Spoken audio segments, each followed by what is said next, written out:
The so-called black budget has never been shown to the public until now. Since 1996, the Pentagon has spent $8.5 trillion in taxpayer money that has never been accounted for. Every year, hundreds of billions of Pentagon dollars go missing, not because of fraud, waste, or abuse, but because U.S. military planners have appropriated it to secretly develop advanced weapons and fund clandestine operations. A shadowy government with its own Air Force, its own Navy, its own fundraising mechanism, and the ability to pursue its own ideas of the national interest, free from all checks and balances, and free from the law itself.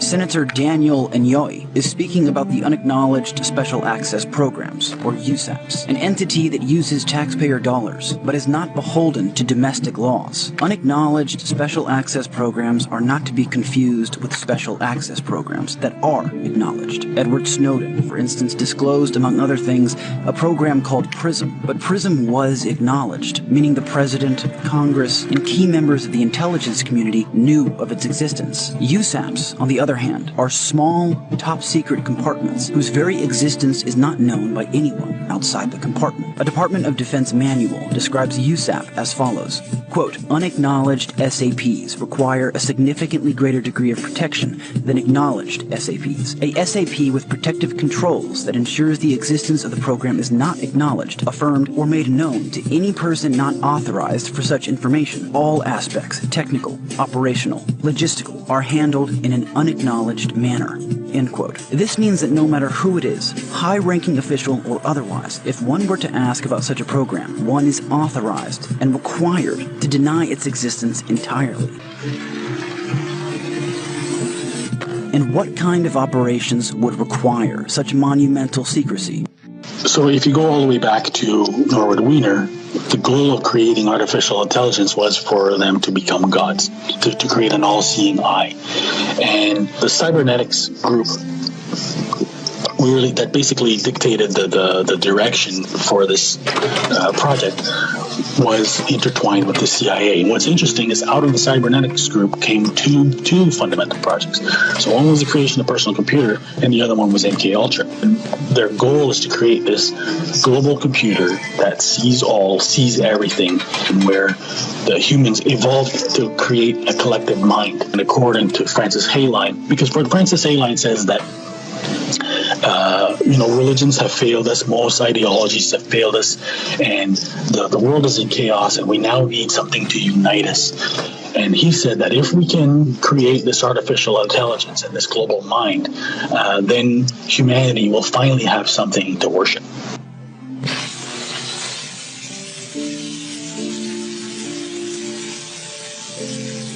We are attempting now to describe the operation of a net in terms of the probability that there will be a message from A to B in a given time period. We plot the net as a matrix. We put ones where there is a link and zeros where there is no direct link. 5, 4, 3, 2, all engines running.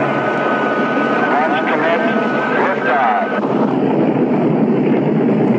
At stake was the unveiling of an entirely new paradigm, one which encompassed a holistic view of control that could potentially govern the world and the mind. The system they came up with required that individuals and society be placed in a common communications network. The eye of the beholder sees a strange new technology. It all centered around man-computer symbiosis.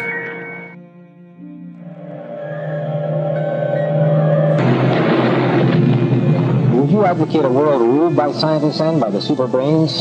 No. We are fit for discovering how the world works.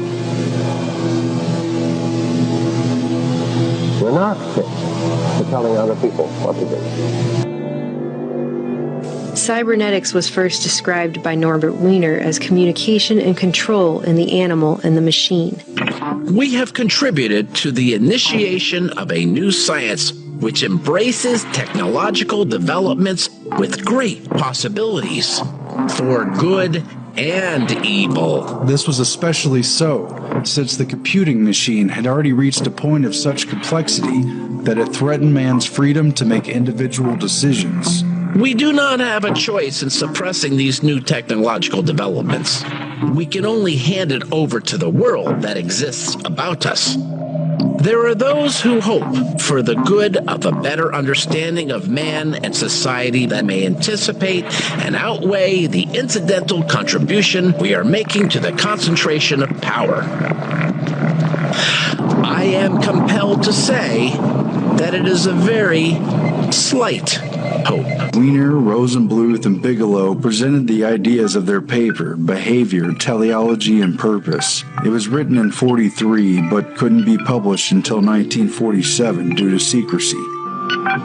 They had a universal mechanism to create goal-seeking behavior that made machines and even people basically programmable, and showed how the communication of neurons could be modeled by a digital computer. The mind, in contradistinction to brain and behavior, emerged in the 1950s as a legitimate object of experimental research. The neural nets project of McCullough and Pitts spearheaded this cognitivist turn in the 1940s.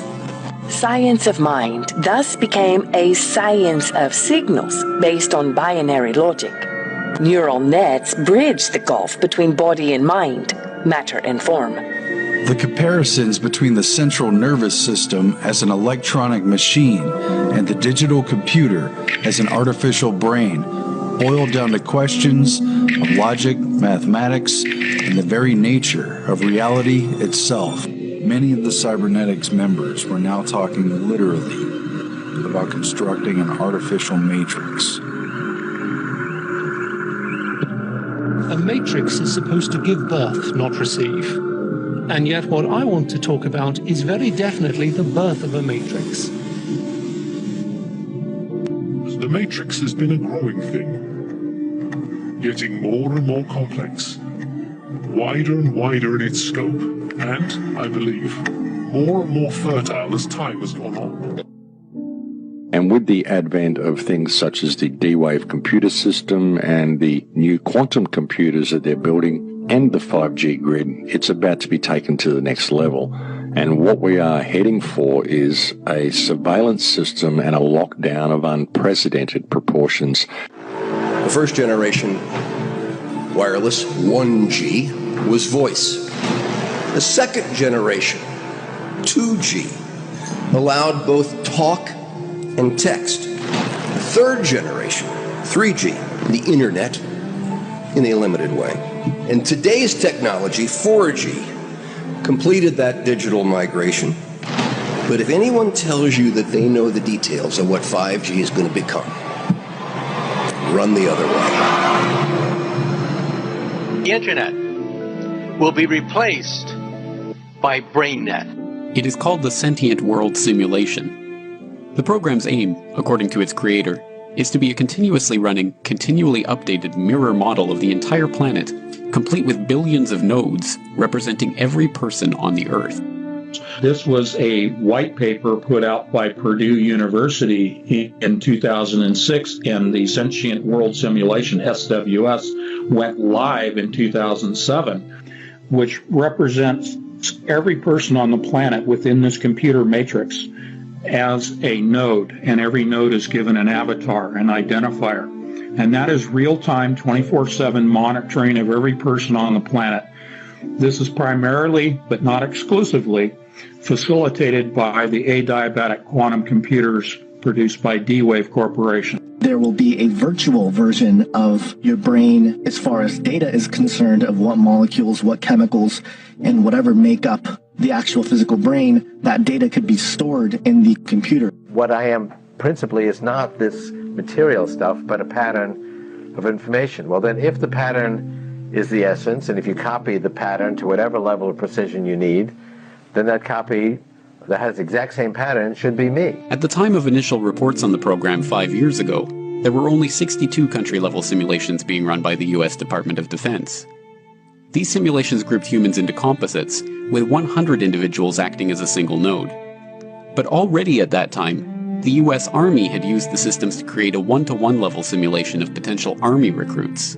It's the stuff of a Hollywood movie, but a group of veterans has filed a lawsuit against the CIA and U.S. Army claiming that the government planted remote-controlled devices in their brains. The claims relate to a government program at the U.S. Army's Edgewood Arsenal in Maryland.